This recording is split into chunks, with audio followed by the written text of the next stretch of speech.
Delayed judgment. In the Old Testament, we often see God's judgment.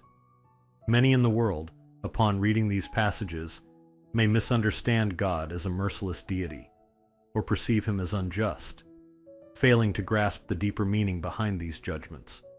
However, within many of these instances of judgment, we can also find numerous signs of God's merciful hand at work.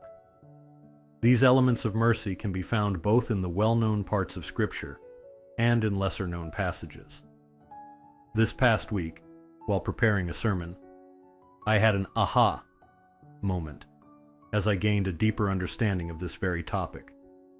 The Bible introduces a king of Judah named Hezekiah. Hezekiah is regarded as one of the relatively good kings among the many kings of Judah. He removed the idols that had been worshipped in the previous reign, tore down the high places, and carried out religious reforms.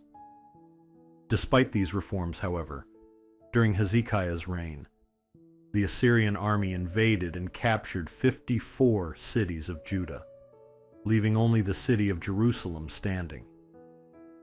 This leads us to wonder, why did such suffering and hardship come upon Hezekiah, who was a relatively good king? This question is not only relevant to the biblical story of long ago, but also applies to the trials and tribulations faced by believers today. Thus, I found myself pondering this issue more deeply.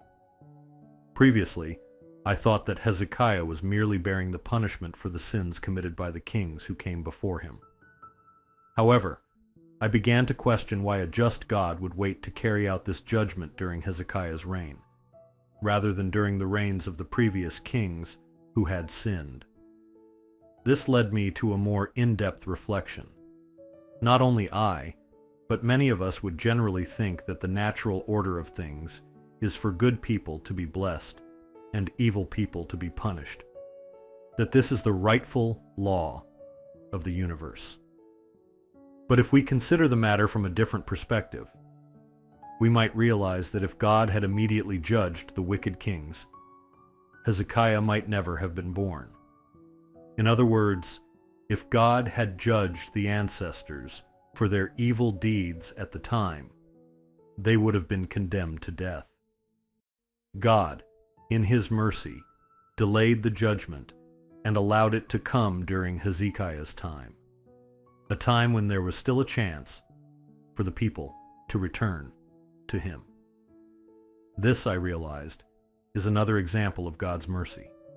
Moreover, in the midst of the suffering, Hezekiah was not only subjected to judgment, but also had the opportunity to experience God's work and witness his miracles. The Bible tells us that God does not give us trials beyond what we can bear. If the trial of judgment had been given to the guilty kings instead of Hezekiah, would they have been able to endure it? It is often difficult to distinguish whether the hardships and trials we face are a form of discipline or a test from God. Likewise, it can be hard to discern whether we are suffering because of our own actions or because of the actions of others. Yet there is something we must not forget in such times. Whether it is judgment, a trial, or suffering, God's mercy is present even in the midst of it. I hope that you will remember this mercy and trust in God's faithfulness, even when faced with difficulties, trials, or judgment. 구독, 좋아요, 알림 설정 해주세요. Subscribe, like, set notifications.